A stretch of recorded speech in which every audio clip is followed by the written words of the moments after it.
Сайн бацхан уу та бүхэндээ энэ өдрийн мэндийг хүргье. PowerPoint програм дээр өөрийнхөө дүрсийг оруулаад хэрхэн хичээлээ бэлдэх вэ? Энэ талаар жижигхэн мэдээлэл өгье гэж бодож байна.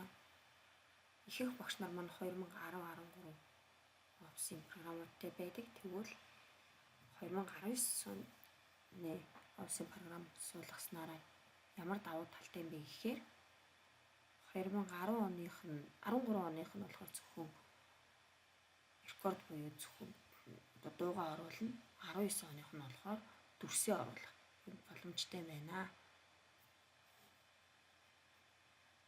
Багш нар маань эхлээд хичээлээ бэлдэн тийм ээ. Хичээлээ бэлдлээ. Бичлэгийг хэрхэн бичих вэ гэж. За одоо энэ зэснүүд дээдлийн зэснүүд байгаа. Зэснүүдээс show slide руу ороод record show slide гээд ингээ орчих. Одоо ингээд бичлэг хийхэд бэлэн болж байгаа маа. Энэ бичлэгийг эхлүүлэн зогсооно явуул. За. Энд болохоор спикерийн дуугааны энэ камерын одоо энэ бол камер хаалттай. Яг тэгэхээр би энэ давхар бичлэг хийж авч ирсэн ажиллахгүй байгаа. Та нарт тэр бол ажиллана гэсэн. За ингээ бичлэгээ эхлүүлж.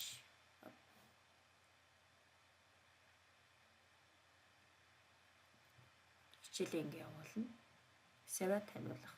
Дараагийн слайд шилжиж.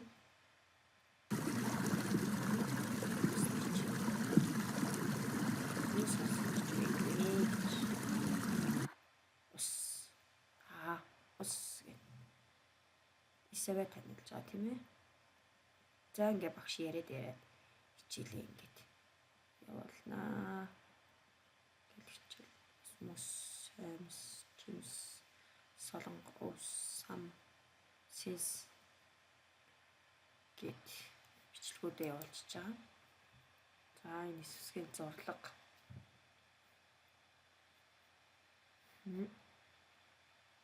За одоо ингээд бичлэгээ зогсохдоо стоп гэж зогсооч. Бичлэгийг зогслоо. Одоо хадгална. Хадгалахтаа явах вэ гэхээр файл service. За сонгох одоо юугаа зааж өгнө. Чиглэлээ зааж өгнө. Ингээд хадгалахтаа гол нь энэ өргөтгөлөө солино. MP4 гэсэн өргөтгөлийг солиод save хий. За тэгээд та бидний бичлэг бэлэн боллоо гэсэн. Энэ бичлэг юу PowerPoint дээр энэ бичлэгийг хэрхэн байршуулах вэ гэхээр insert рүүгээ ороод хамгийн яард энэ видео гэдэг байна. Энэ дээр онлайн видео гэх юм бол энэ интернетээс бичлэг байрлуулж болно.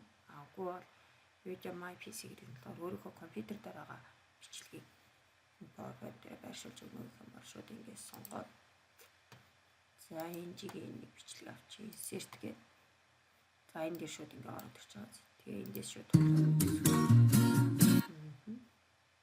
ингээд шууд бичлэгээ байршуул. За тэндээсээ ингээд тэгсгэж багсгаж болно тийм ээ.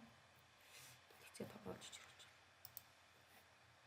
Та одоо бичлэгээ хийчихэд бичлэг дуусахаар ингээд слайд бүр дээр ийм тэмдэглэгээ гараад ирнэ. Одоо дүрснөө чи та нарах дээр дүрснүүд орж ирнэ. Минийх дээр болохоор сая камера хаацаа өчрөөс ингэж гарч иж.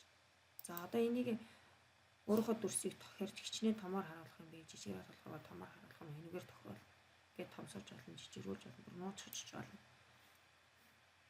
За ингээд. Тэгээ дараагийн слайд дээр за энэ слайд дээр би одоо дүрсээ өөрөө бүр томоор харуулъя гэх юм бол ингээд жижигрүүлж томруулаад одоо хамтдаа сонсъё. Өөрийнхөө бичлэгийг болж үгүй эндээ сонсчих болно. Юу сонсож байна вэ гэж. Ингээд. Энэ бас айгуу давуу талтай юм байлээ. Бид нар бичлэг хийж агаад юу яадаг шээ. Одоо дундуур нь илүү хэлэх ч юм уу, уруу зааварах ч юм уу алтаа гардаг. Тэгээд ирэхлээр яах вэ гэхээр энэ яг слайдаар нь засаа явчих болно. Нэгдүгээр слайд дээр боломжийн болсон, хоёрдугаар бичлэг боломжийн болсон, гурав дээр жоохон алдаа гарлаа гэж үзэх юм бол гурав дахь бичлэгээ шууд ингэ устгаачлаа.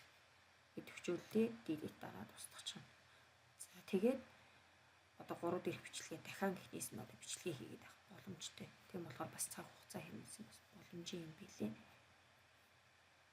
За ингээд Office 2019 програм байхгүй бол яаж үчих вэ гэхээр Camtasia гэдэг програм татаа суулгачих болно. Camtasia 2020 байлээ. 8 байлээ. Camtasia 9 байлээ. За миний болохоор Camtasia 9 байгаа. За тэгээд мөн яг саяныхтай адилхан бичлэг PowerPoint хичээлээ бэлдээл програмаа дэлгэцэж Camtasia програмаа ажиллуулаад болов гэсэн. За Camtasia програм маань ямар юм бэ гэхээр энэ одоо яг бичлэг хийж байгаа учраас энэ ингээ харагдаж байгаа. Суулгачаад нэгээр энд file edit гэдэг ингээ зэснүүд маань ингээ ороод ирнэ. За энэ дээр дарахаар record гэдэг дээр дарахаар энд яг бичлэг хийх хэсэг маань гарч ирнэ. За одоо энэ тийм ээ. Энэ одоо ингээ бичлэг маань явагдаж байна гэсэн. За тэгээд одоо бичлэгээ энүүгээрээ зогсоод устгам. Энэ дээр болохоор бас бичлэг оруулаад тастаж болно, янзаж болдгийм билээ, зураг оруулж олно.